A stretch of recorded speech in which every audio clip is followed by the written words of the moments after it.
to all of you in this session. Let us see today Indian history. And in this part of Indian history,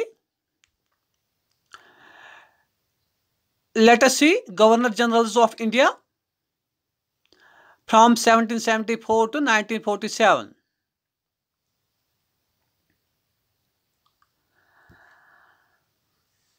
Look, with the Regulation Act 1773, the post of Governor of Bengal was abolished and was replaced by Governor General of India.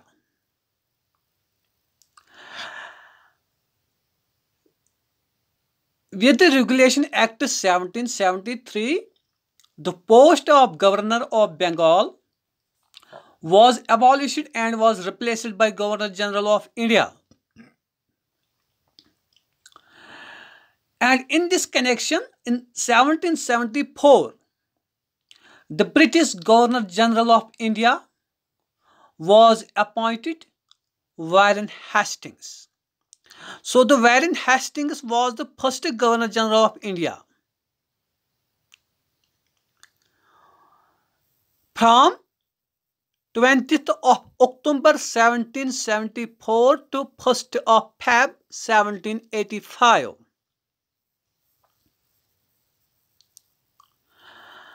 Let us see what Warren Hastings had done as first Governor General of India. First, he stripped off the powers of Bengal Nawab and the annual tribute paid to the Mughal Emperor was withdrawn.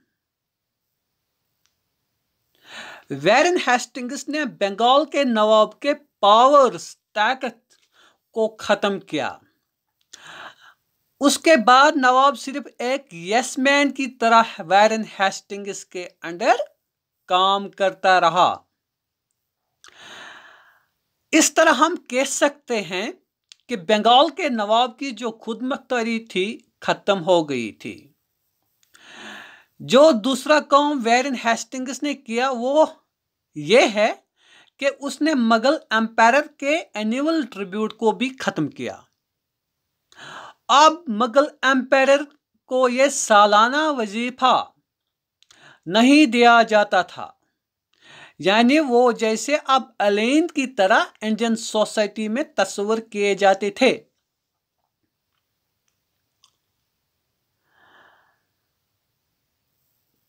Hastings concluded treaties with various other Indian rulers and sought alliances against the powerful forces of Hyder Ali in the Carnatic. देखो, Warren Hastings ने political alliances कायम किए हैं. उसने बहुत सारे Indian rulers के साथ पीस ट्रीटीज किए हैं और हैदर अली जो कर्नाटक का रूलर था उसके खिलाफ इंडियन रूलर्स के साथ अलायंस किए थे. Clear? He was a patron of Indian learning and initiated a keen interest in Indian literature and philosophy. Warren Hastings को हिंदुस्तानी तहजीब से बहुत लगाव था. वो हिंदुस्तानी लिटरेचर को बहुत पसंद करता था और इंडियन फिलॉसफी को वेरी कीन इंटरेस्ट से स्टडी करता था. इसलिए उसने इंडियन कल्चर को स्टडी करने पर जोर दिया था.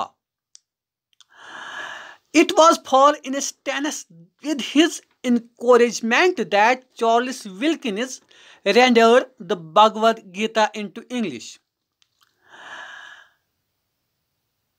अगर हम उसके उस नजरिया को देखेंगे तो उसी के कहने पर चार्ल्स विल्किंस ने भगवद गीता को अंग्रेजी में तर्जुमा किया ताकि English knowing people also came to know about secrets of Bhagavad Gita. Okay, let us move to see who was the second governor General of India? Yes, it was Sir John Macpherson. From 1st of Feb 1785 to 12th of September 1786, वैरेन Hastings ने 1785 में resignation दी थी। उसके बाद sir John मैकफिरसन ने acting governor general, याद रहे, acting governor general का ओहदा संभाला। सर जॉन मैकफिरसन तकरीबन 2 साल एक्टिंग गवर्नर जनरल रहा।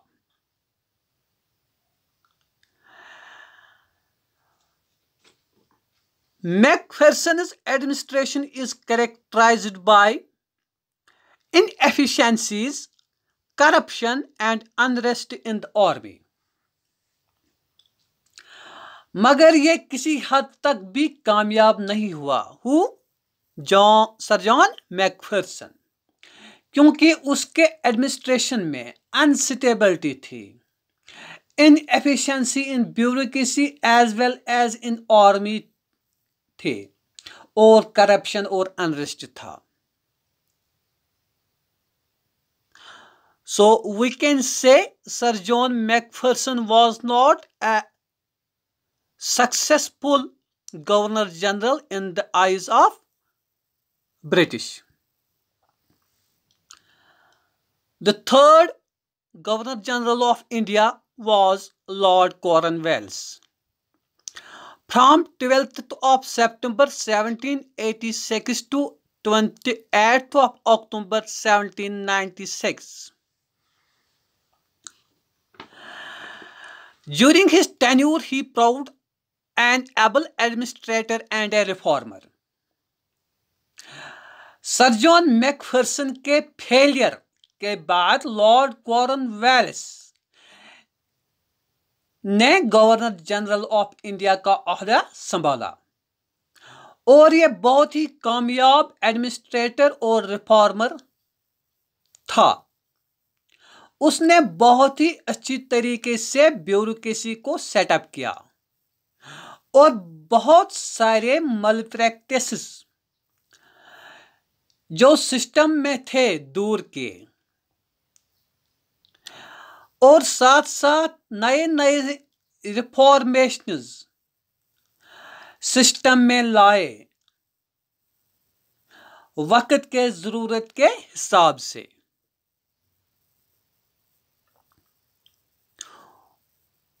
Who was this? Lord Cornwallis. He enacted numerous significant reforms within the East India Company and its territories, part of which implemented important land taxation reforms known as the permanent settlement. देखो, Lord Cornwallis ने बहुत सारे reforms किए। उनमें से land taxation reforms जो उसने east India company में इंप्लीमेंट किए थे, जो परमानेंट सेटलमेंट के नाम से मशहूर है।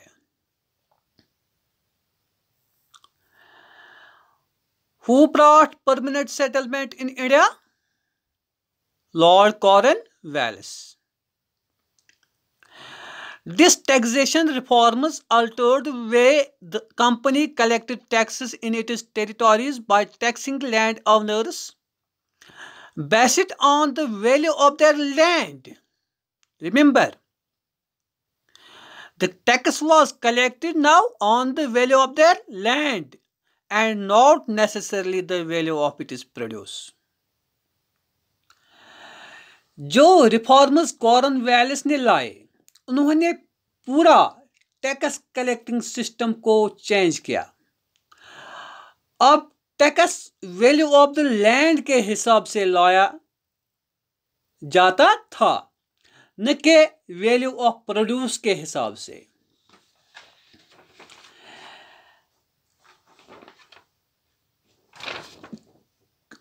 क्योंकि उससे ये फायदा हुआ, ईस्ट इंडिया कंपनी में अब प्रोड्यूस इन लैंड की कमी की वजह से रेवेन्यू इन ट्रेजरी को कम होने नहीं दिया गया।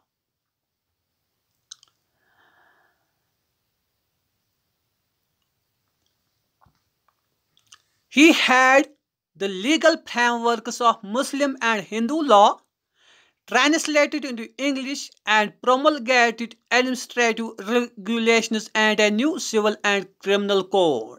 Who? Cornwallis.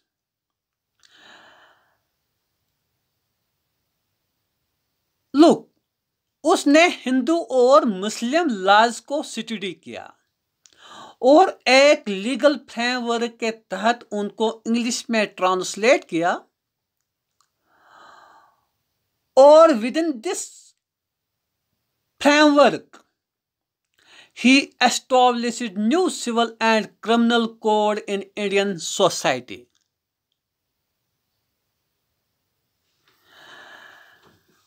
उस काम को कॉर्नवालिस कोड के नाम से जाना जाता है, जो कि 1793 में इंट्रोड्यूस किया गया। This work introduced in 1793 was known as the Cornwallis Code. Clear? See now, from 1789 to 1792, he led British and company forces in the Third Anglo-Mysore War to defeat the Mysorean ruler Tipu Sultan. Cornwallis ने third Anglo Mysore war लड़ा है, जो 1789 से 1792, 1799 से 1792 तक जारी रहा। Third Anglo Mysore war 1799 से 1792 तक जारी रहा। उसने ब्रिटिश और कंपनी के आर्मी को यकजह करके मैसूर के रूलर टिप्पू सुल्तान के खिलाफ लड़ाई शुरू की थी। किसने? कॉर्नवालिस ने। He introduced legislation to protect native weavers who were sometimes forced into working at starvation wages by unscrupulous company employers, outlawed child slavery.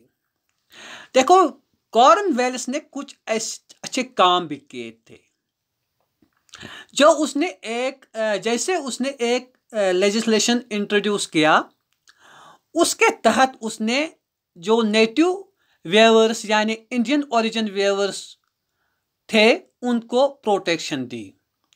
उन लोगों या कंपनी के एम्प्लॉयर्स से जो उनको बहुत कम वेजेस देकर स्टारवेशन यानी फाका कशी पर मजबूर करते थे। कॉर्नवालिस ने बचा मजदूरी पर भी रोक लगा दी, which was common in Indian society. He established in 1791 a Sanskrit college for Hindus that is now the government Sanskrit college in Benares. उसको हिंदुस्तानी कल्चर से बहुत लगाव था। 1791 में उसने एक कॉलेज जो संस्कृत कॉलेज फॉर हिंदू के नाम से मशहूर था एस्टैब्लिश किया। उस नाम से आज वो गवर्नमेंट संस्कृत कॉलेज बनारस के नाम से मशहूर है। Who established Sanskrit College for Hindus in 1791? Cornwallis. Next comes Sir John Shore. From 28th of October 1793 to 8th of March 1798. Sir John Shore always tried to avoid hostilities and some measures were taken toward of the wars. Cornwallis के बाद sir John Shore as a governor general of India आया था। उसने जंग करना बंद किया, बल्कि सब इंडियन रूलर्स के साथ दोस्ती का हाथ बटाया। यही वो दौर था।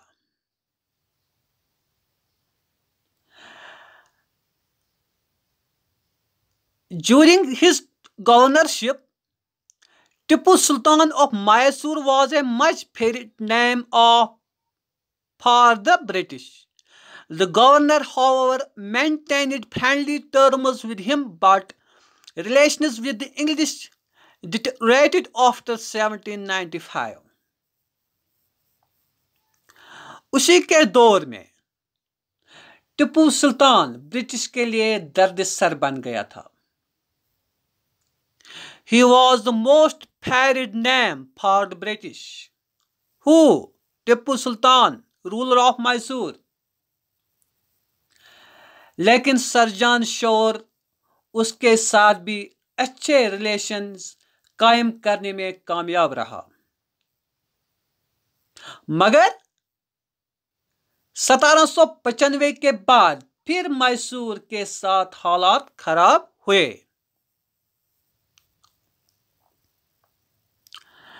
He ordered the company's troops to be prepared for war and dispatched them to certain strategic points.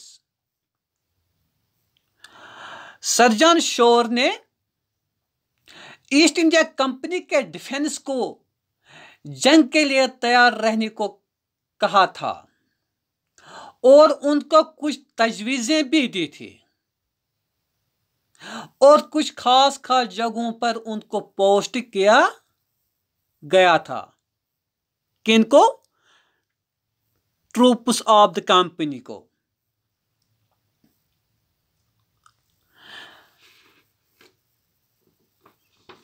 This was all about today's session.